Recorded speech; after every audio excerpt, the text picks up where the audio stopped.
Tears ran down his face, and he said, "Alas, it is a long journey that I must take to the land of Humbaba.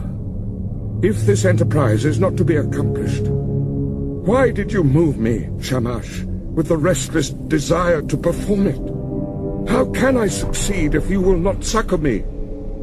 If I die in that country, I will die without rancor. But if I return, I will make a glorious offering of gifts and of praise to Shamash."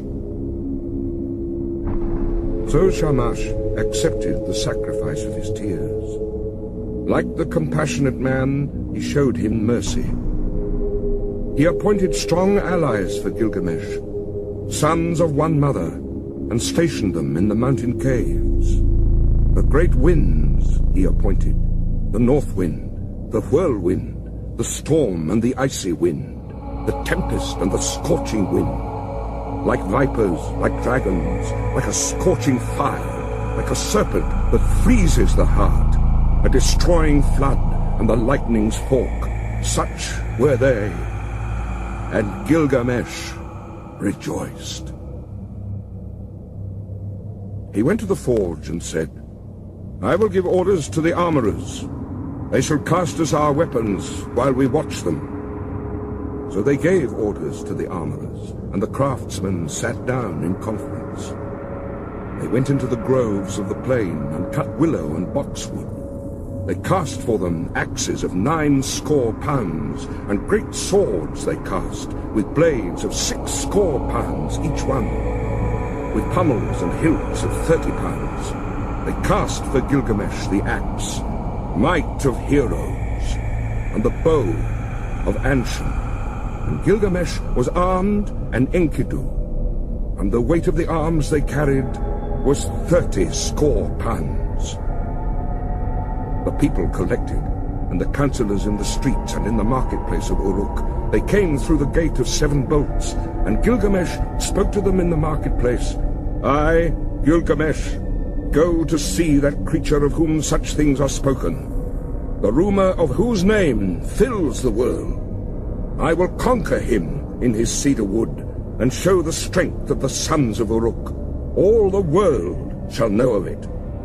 I am committed to this enterprise, to climb the mountain, to cut down the cedar, and leave behind me an enduring name."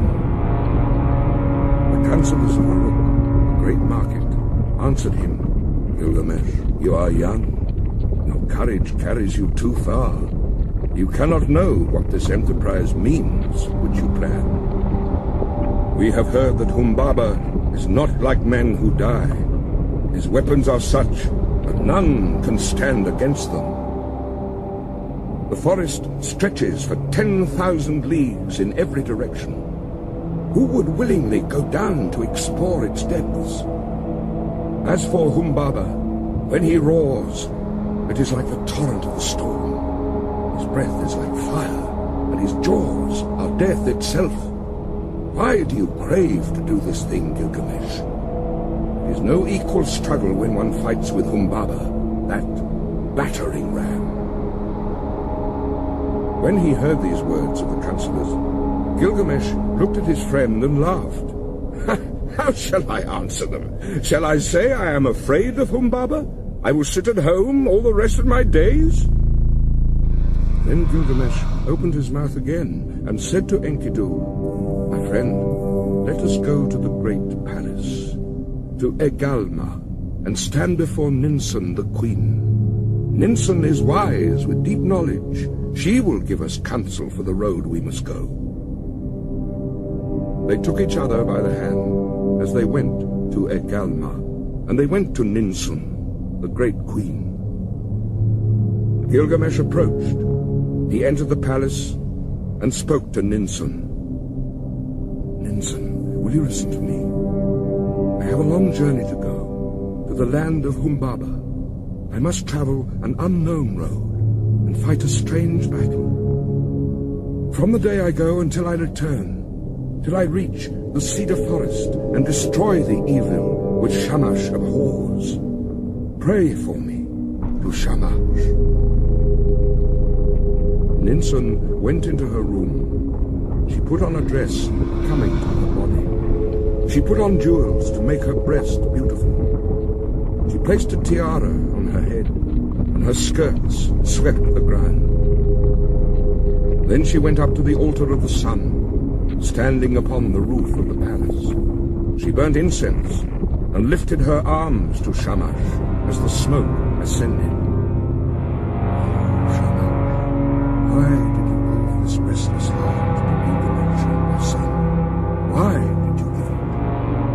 You have moved him, and now he sets out on a long journey to the land of Humbaba, to travel an unknown road and fight a strange battle. Therefore, from the day that he goes to the day he returns, until he reaches the cedar forest, until he kills Humbaba and destroys the evil thing which you, Shamash, abhor, do not forget him, but let the dawn, Aya, your dear bride, remind you always. And when day is done, give him to the watchman of the night to keep him from harm. Then Ninsun, the mother of Gilgamesh, extinguished the incense, and she called to Enkidu with this exhortation: Strong Enkidu, you are not the child of my body, but I will receive you as my adopted son. You are my other child, like the foundlings they bring to the temple. Serve Gilgamesh as a foundling serves the temple and the priestess who reared him. In the presence of my women, my votaries and hierophants, I declare it. And she placed the amulet for a pledge round his neck. And she said to him, I entrust my son to you. Bring him back to me safely. And now they brought to them the weapons. They put in their hands the great swords in their golden scabbards, and the bow and the quiver. Gilgamesh took the axe.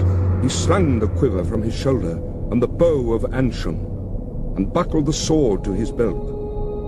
And so they were armed and ready for the journey. Now all the people came and pressed on them and said, When will you return to the city? The councillors blessed Gilgamesh and warned him, Do not trust too much in your own strength. Be watchful. Restrain your blows at first. The one who goes in front protects his companion. A good guide who knows the way guards his friend. Let Enkidu lead the way. He knows the road to the forest. He has seen Humbaba and is experienced in battles. Let him press first into the passes.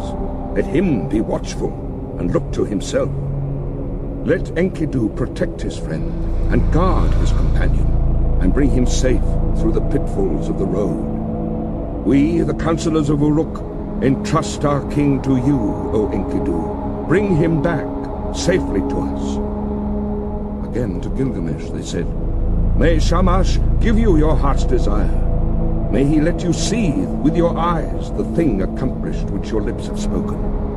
May he open a path for you where it is blocked, and a road for your feet to tread.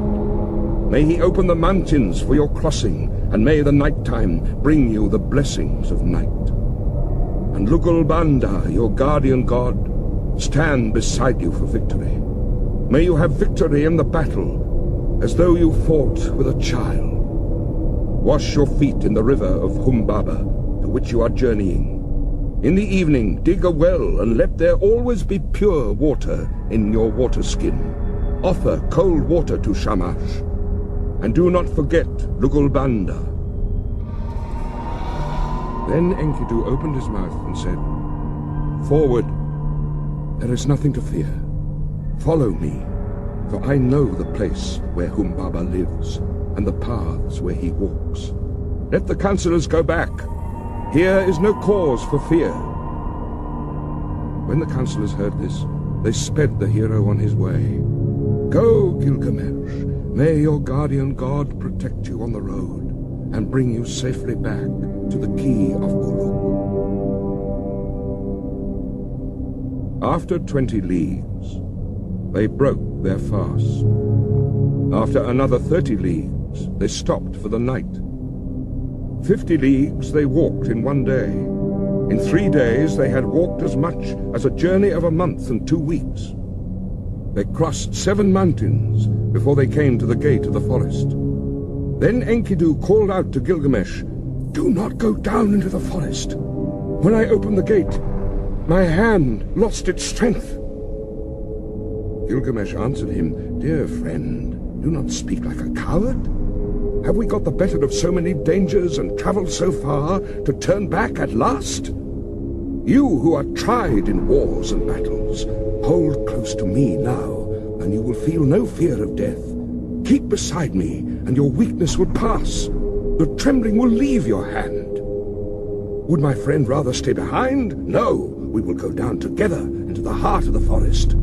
Let your courage be roused by the battle to come. Forget death, and follow me, a man resolute in action, but one who is not foolhardy. The two go together. Each will protect himself and shield his companion, and if they fall, they leave an enduring name." Together they went down into the forest, and they came to the Green Mountain. There they stood still. They were struck dumb. They stood still and gazed at the forest. They saw the height of the cedar. They saw the way into the forest and the track where Humbaba was used to walk. The way was broad and the going was good. They gazed at the mountain of cedars, the dwelling place of the gods and the throne of Ishtar. The hugeness of the cedar rose in front of the mountain. Its shade was beautiful, full of comfort. Mountain and glade were green with brushwood. There Gilgamesh dug a well before the setting sun. He went up the mountain and poured out fine meal on the ground and said, "O mountain dwelling of the gods, bring me a favorable dream." Then they took each other by the hand and lay down to sleep. And sleep that flows from the night lapped over them. Gilgamesh dreamed, and at midnight sleep left him, and he told his dream to his friend, Enkidu. "What was it that woke me, if you did know?" "My friend, I have dreamt a dream." "Get up, look at the mountain precipice. The sleep that the gods sent me is broken." "Oh, my friend, what a dream I have had. Terror and confusion. I seized hold of a wild bull in the wilderness. It bellowed and beat up the dust till the whole sky was dark. My arm was seized and my tongue bitten. I fell back on my knee, and then someone refreshed me with water from his water skin." Enkidu said, "Dear friend, the god to whom we are traveling is no wild bull, though his form is mysterious. That wild bull which you saw is Shamash, the protector. In our moment of peril, he will take our hands. The one who gave water from his water skin, that is your own god, who cares for your good name, your Lugulbanda. United with him, together we will accomplish a work, the fame of which will never die." Gilgamesh said, "I dreamed again. We stood in a deep gorge of the mountain, and beside it we two were like the smallest of swamp flies. And suddenly the mountain fell. It struck me and caught my feet from under me. Then came an intolerable light blazing out, and in it was one whose grace and whose beauty were greater than the beauty of this world. He pulled me out from under the mountain. He gave me water to drink, and my heart was comforted. And he set my feet on the ground." Then Enkidu, the child of the plains, said, "Let us go down from the mountain and talk this thing over together." He said to Gilgamesh, the young god, "Your dream is good. Your dream is excellent. The mountain which you saw is Humbaba. Now surely we will seize and kill him and throw his body down as the mountain fell on the plain." The next day, after 20 leagues, They broke their fast, and after another 30, they stopped for the night. They dug a well before the sun had set, and Gilgamesh ascended the mountain. He poured out fine meal on the ground and said, "O mountain, dwelling of the gods, send a dream for Enkidu. Make him a favorable dream." The mountain fashioned a dream for Enkidu. It came an ominous dream. A cold shower passed over him. It caused him to cower like the mountain barley under a storm of rain. But Gilgamesh sat with his chin on his knees till the sleep which flows over all mankind lapped over him. Then at midnight, sleep left him. He got up and said to his friend, "Did you call me? Or why did I wake? Did you touch me? Or why am I terrified? Did not some god pass by? For my limbs are numb with fear." My friend, I saw a third dream, and this dream was altogether frightful. The heavens roared and the earth roared again. Daylight failed, darkness fell, lightning flashed, fire blazed out. The clouds lowered, they rained down death. Then the brightness departed, the fire went out, and all was turned to ashes fallen about us. Let us go down from the mountain and talk this over, and consider what we should do. When they had come down from the mountain, Gilgamesh seized the axe in his hand. He felled the cedar. When Humbaba heard the noise far off, he was enraged. He cried out, "Who is this that has violated my woods, cut down my cedar?" But glorious Shamash called to them out of heaven, "Go forward, do not be afraid." But now Gilgamesh was overcome by weakness, for sleep had seized him suddenly. A profound sleep held him.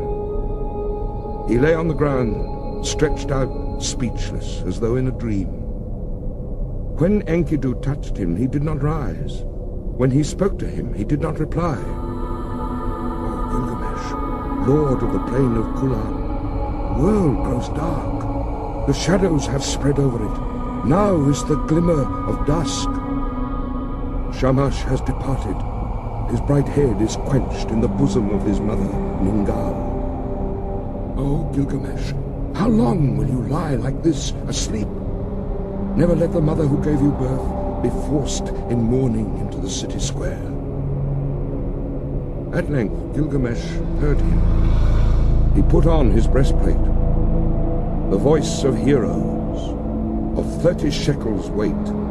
He put it on as though it had been a light garment that he carried, and it covered him altogether. He straddled the earth like a bull that snuffs the ground, and his teeth were clenched. "By the life of my mother Ninsun, who gave me birth, and by the life of my father, divine Lugulbanda, let me live to be the wonder of my mother, as when she nursed me on her lap."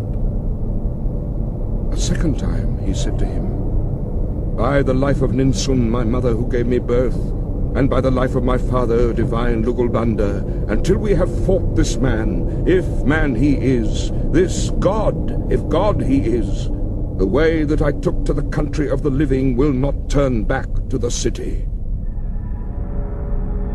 Then Enkidu, the faithful companion, pleaded, answering him, "O my lord, you do not know this monster, and that is the reason you are not afraid. I who know him, I am terrified. His teeth are dragon's fangs. His countenance is like a lion. His charge is the rushing of the flood. With his look, he crushes alike the trees of the forest and reeds in the swamp. Oh, my lord, you may go on if you choose into this land, but I will go back to the city. I will tell the lady your mother all your glorious deeds till she shouts for joy. And then I will tell the death that followed, till she weeps for bitterness." But Gilgamesh said, Immolation and sacrifice are not yet for me. The boat of the dead shall not go down, nor the 3-ply cloth be cut for my shrouding. Not yet will my people be desolate, nor the pyre be lit in my house, and my dwelling burnt on the fire. Today give me your aid, and you shall have mine. What then can go amiss with us two? All living creatures born of the flesh shall sit at last in the boat of the west, and when it sinks, when the boat of Madgilum sinks, they are gone. But we shall go forward and fix our eyes on this monster. If your heart is fearful, throw away fear. If there is terror in it, throw away terror. Take your axe in your hand and attack. He who leaves the fight unfinished is not at peace. Humbaba came out from his strong house of cedar, and then Enkidu called out, "O Gilgamesh, remember now your boasts in Uruk. Forward, attack, son of Uruk. There is nothing to fear." When he heard these words, his courage rallied. He answered, "Make haste. Close in. If the watchman is there, do not let him escape to the woods where he will vanish. He has put on the first of his 7 splendors, but not yet the other 6. Let us trap him before he is armed." Like a raging wild bull, he snuffed the ground. The watchman of the woods turned full of threatenings. He cried out. Humbaba came from his strong house of cedar. He nodded his head and shook it, menacing Gilgamesh. And on him he fastened his eye, the eye of death. Then Gilgamesh called to Shamash, and his tears were flowing. "Oh, glorious Shamash! I have followed the road you commanded, but now, if you send no succor, how shall I escape?" Glorious Shamash heard his prayer, and he summoned the great wind, the north wind, the whirlwind, the storm and the icy wind, the tempest and the scorching wind. They came like dragons, like a scorching fire, like a serpent that freezes the heart, a destroying flood and the lightning's fork. The 8 winds rose up against Humbaba. They beat against his eyes. He was gripped, unable to go forward or back. Gilgamesh shouted, "By the life of Ninsun, my mother, and divine Lugalbanda, my father, in the country of the living, in this land I have discovered your dwelling. My weak arms and my small weapons I have brought to this land against you, and now I will enter your house." So he felled the first cedar, and they cut the branches and laid them at the foot of the mountain. At the first stroke, Humbaba blazed out, but still they advanced. They felled 7 cedars and cut and bound the branches and laid them at the foot of the mountain, and 7 times Humbaba loosed his glory on them. As the 7th blaze died out, they reached his lair. He slapped his thigh in scorn. He approached like a noble wild bull roped on the mountain, a warrior whose elbows are bound together. The tears started to his eyes, and he was pale. "Gilgamesh, let me speak. I have never known a mother, no, nor a father who reared me. I was born of the mountain. He reared me, and Enlil made me the keeper of this forest. Let me go free, Gilgamesh, and I will be your servant. You shall be my lord. All the trees of the forest that I tended on the mountain shall be yours. I will cut them down and build you a palace." He took him by the hand and led him to his house, so that the heart of Gilgamesh was moved with compassion. He swore by the heavenly life, by the earthly life, by the underworld itself. "O Enkidu, should not the snared bird return to its nest, and the captive man return to his mother's arms?" Enkidu answered, "The strongest of men will fall to fate if he has no judgment. Namtar, the evil fate that knows no distinction between men, will devour him. If the snared bird returns to its nest, If the captive man returns to his mother's arms, then you, my friend, will never return to the city where the mother is waiting who gave you birth. He will bar the mountain road against you, and make the pathways impassable. Humbaba said, Enkidu, what you have spoken is evil. You, a hireling, dependent for your bread. In envy and for fear of a rival, you have spoken evil words. Enkidu said, Do not listen, Gilgamesh. This Humbaba must die. Kill Humbaba first, and his servants after. But Gilgamesh said, If we touch him, blaze and the glory of light will be put out in confusion. The glory and glamour will vanish. Its rays will be quenched.